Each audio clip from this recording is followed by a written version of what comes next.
চট্টগ্রাম দক্ষিণ জেলা আহ্বায়ক কমিটির ঘোষণা করায় আমাদের প্রিয় নেতা বিএনপির ভারপ্রাপ্ত চেয়ারম্যান তারেক রহমানের প্রতি কৃতজ্ঞতা ও অভিনন্দন জানিয়ে আজকের যে আনন্দ মিছিল, এই আনন্দ মিছিল পূর্ব সভার প্রধান অতিথি চট্টগ্রাম অভিসংবাদিত নেতা তৃণমূল বিএনপির বর্ষাস্থল বিএনপির বিভাগ কেন্দ্রীয় কমিটির সহ সাংগঠনিক সম্পাদক জনতা ব্যারিস্টার মীর মোহাম্মদ হেলাল উদ্দিন, উপস্থিত আছেন বিশেষ অতিথি হিসেবে চট্টগ্রাম আরেক কৃতি সন্তান চট্টগ্রাম মহানগর বিএনপির সংগ্রামী আহ্বায়ক জনতা জনাব এরশাদুল্লাহ, উপস্থিত আছেন দক্ষিণ জেলা আহ্বায়ক কমিটির সম্মানিত সদস্য সচিব জনতা জনাব লায়ন হেলাল উদ্দিন, উপস্থিত আছেন দক্ষিণ জেলা আহ্বায়ক কমিটির সিনিয়র যুগ্ম আহ্বায়ক জনাব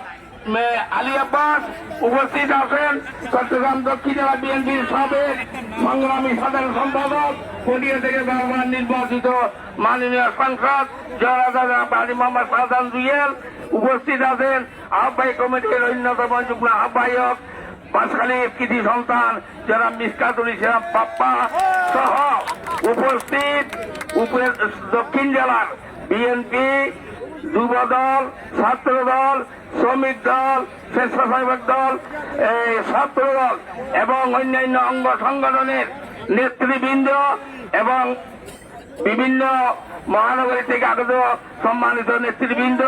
উপস্থিত বিএনপি পরিবারের সদস্যবৃন্দ, আসসালামু আলাইকুম ওয়া রাহমাতুল্লাহি ওয়া বারাকাতুহু। বক্তব্য কিছু নয়,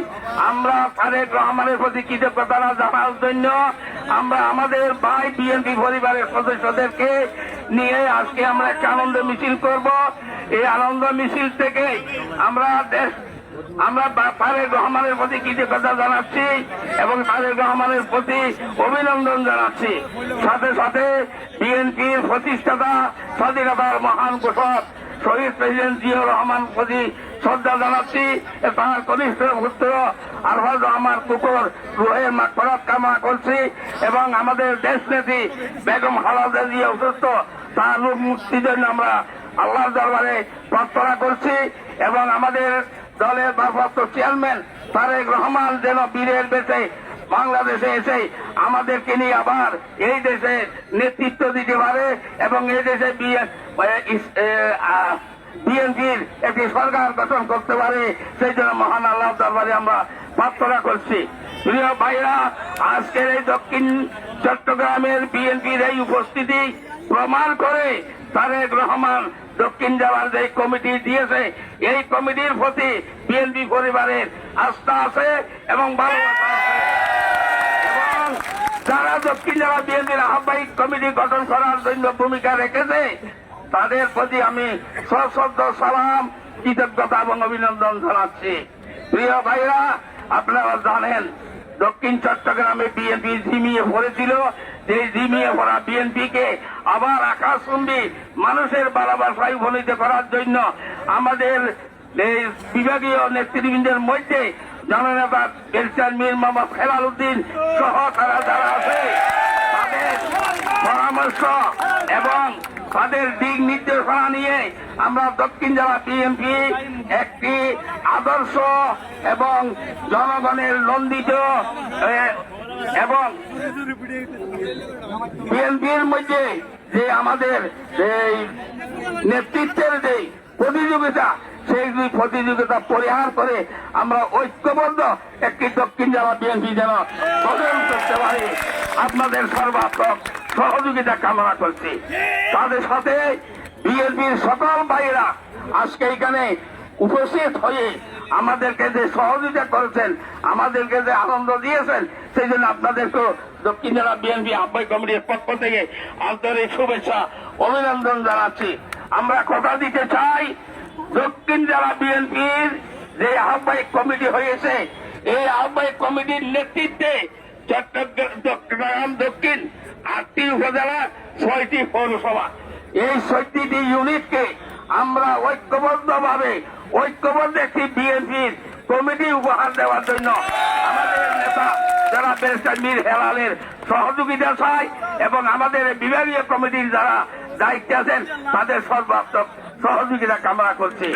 এবং আগামী 22 তারিখে বোধহয় আমাদের বিভাগীয় একটি সমাবেশ হবে। সেই সমাবেশে আপনাদের যেখানে স্থান নির্ধারণ হবে আমরা আপনাদেরকে জানিয়ে দেব। আপনারা আজকে যেভাবে উপস্থিত হয়েছেন 22 তারিখে সেইভাবে উপস্থিত হয়ে বিএনপি পরিবারের যে ঐক্যবদ্ধ দক্ষিণ জেলা ঐক্যবদ্ধ আমরা সেই ঐক্যবদ্ধ প্রমাণ করব। আমরা কথা দিতে চাই 91 সালে যেইভাবে চট্টগ্রাম দক্ষিণে 6টি সিট বিএনপির উপহার পেয়েছিল, আগামী নির্বাচনে আমরা দক্ষিণ জেলা বিএনপি এবং আমাদের দক্ষিণ জেলা বিএনপির বিভিন্ন অঙ্গ সংগঠনের নেতৃত্বে আমরা আবার সেই 6টি এমপি সেই 6টি সংসদ সদস্য পদ আমরা উদ্ধার করে আমাদের দলের ভারপ্রাপ্ত চেয়ারম্যান তারেক রহমান আমাদের নেত্রী খালেদা জিয়াকে আমরা উপহার দিতে চাই। তো সুতরাং আমি একটা কথা বলতে চাই, আমরা এখান থেকে সুশৃঙ্খল ভাবে আমাদের নেতা ব্যারিস্টার মীর মোহাম্মদ হেলাল উদ্দিনের নেতৃত্বে আমরা মসজিদ ঠেক পর্যন্ত যাব। আপনারা সুশৃঙ্খল ভাবে লাইন ধরে রাস্তার এক পাশে দিয়ে যাবেন আর এক পাশে গাড়ি চলবে। সুতরাং কোনো বিশৃঙ্খলা করবেন না। যারা এসেছেন মসজিদ ঠেক পর্যন্ত